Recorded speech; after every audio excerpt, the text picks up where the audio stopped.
Halo Changemakers, kembali lagi bersama saya, Rasti dari Goto Impact Foundation.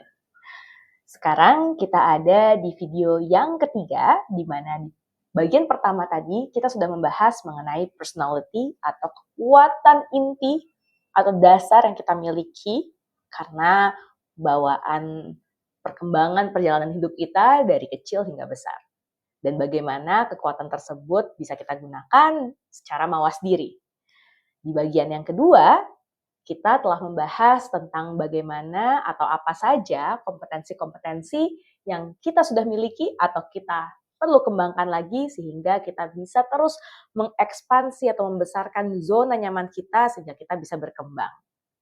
Nah, teman-teman, jika teman-teman belum menonton bagian yang pertama dan kedua, teman-teman bisa pergi dulu ke video-video tersebut, lalu kemudian bisa lanjut menonton video bagian ketiga atau bagian yang terakhir ini.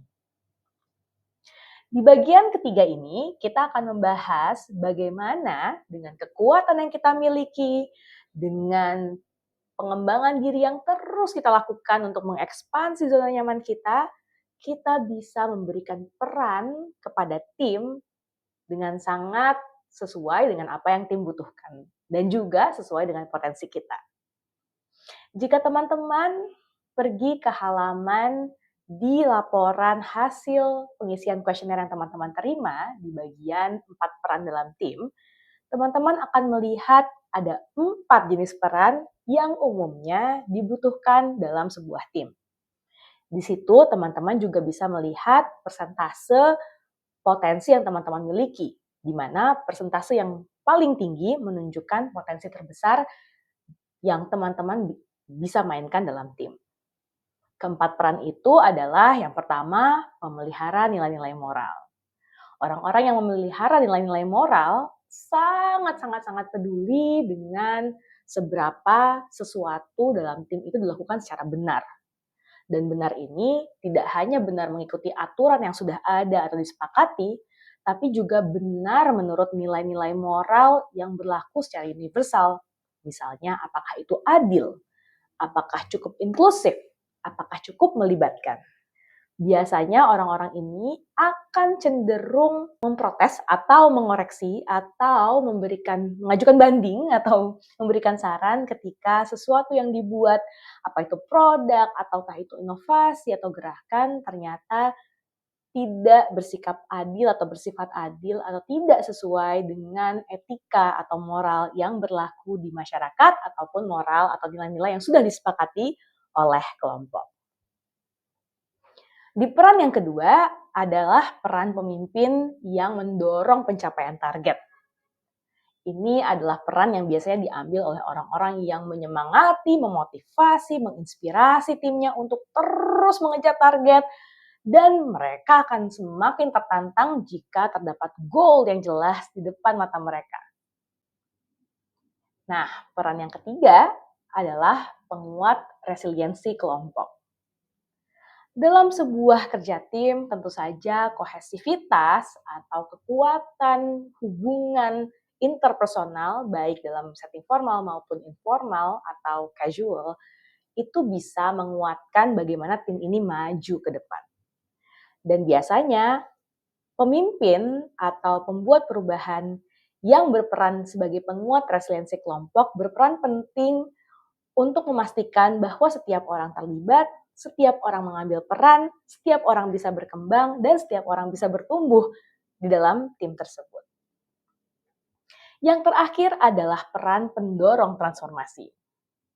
Si pendorong transformasi ini adalah pemimpin yang cenderung menantang status quo. Jika ada hal yang menurut mereka, wah kurang efektif ya, atau wah kurang efisien ya, atau wah sepertinya kita perlu membuat perubahan. Nah, pemimpin seperti inilah yang biasanya menantang tim untuk berpikir, adakah cara baru? Atau bisakah kita mencoba dengan cara yang lain? Ataukah ada cara yang lebih baik? Apakah kita bisa meningkatkan suatu hal menjadi 10x lebih baik atau 3x lebih baik?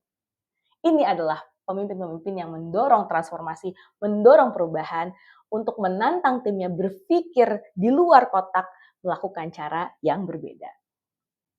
Pertanyaannya, manakah peran yang lebih baik? Tergantung, tentu saja, tergantung situasinya. Tentu saja kalau kita bilang keempatnya perlu seimbang.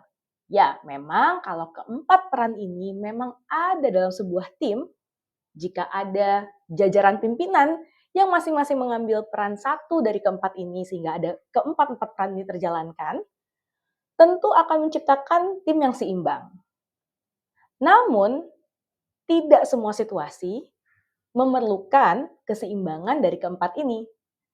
Ada masanya, misalnya ketika sebuah produk sudah selesai, inovasinya sudah jalan, timnya sudah kohesif, ini adalah masanya mengejar target, mengejar goal, mengekspansi sales misalnya jika ini adalah produk yang komersial, atau mencoba untuk memastikan bahwa inovasi yang dibuat memang mencapai dampak yang kita ingin capai bersama. Atau ada masanya memang kita perlu lebih peka terhadap apakah solusi yang kita buat, inovasi yang kita buat sudah bisa menjangkau semua lapisan masyarakat dan menciptakan keadilan atau dilakukan atau diimplementasikan secara adil sehingga mungkin peran dari pemimpin atau pembawa perubahan yang memelihara nilai-nilai moral menjadi lebih dominan dibutuhkan. Nah, mari kita berefleksi untuk melihat mana peran yang saat ini kita miliki dan kita butuhkan dan tim kita butuhkan untuk mencapai perubahan yang ingin kita capai.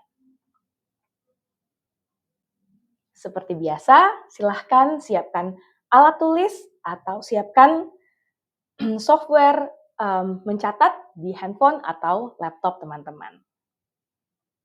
Silahkan bayangkan, di tim Anda saat ini, situasi apa yang sedang dihadapi? Tantangan apa yang paling menghambat atau besar atau paling dirasakan oleh tim Anda? Atau goal apa yang sedang tim Anda prioritaskan di tahun ini atau Anda sedang kejar atau tim Anda sedang kejar saat ini? Boleh dituliskan dan dicatatkan. Bercermin dari kondisi kebutuhan tersebut atau situasi tersebut, kira-kira saat ini peran pemimpin atau pembawa perubahan seperti apa sajakah yang tim Anda paling butuhkan saat ini?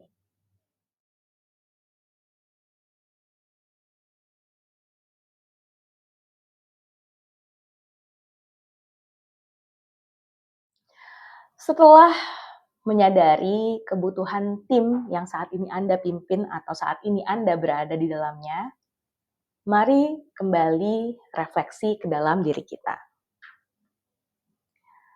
Di antara empat tersebut, manakah peran yang paling dominan ada dalam diri atau peran manakah yang Anda memiliki potensi yang sangat besar untuk Anda mainkan? Dan bagaimana peran yang dominan atau kuat atau potensi yang ada dalam diri kita tersebut bisa membantu tim mencapai apa yang mereka butuhkan. Nah, jika ternyata tim Anda memiliki kebutuhan lain atau memiliki pemimpin dengan peran yang berbeda dengan yang sekarang Anda miliki, kira-kira untuk mencapai hal yang tim Anda inginkan atau goal yang tim Anda cita-citakan atau menyelesaikan masalah yang tim Anda hadapi, adakah hal di bawah otoritas atau kontrol Anda yang bisa Anda ubah untuk mencapai hal tersebut?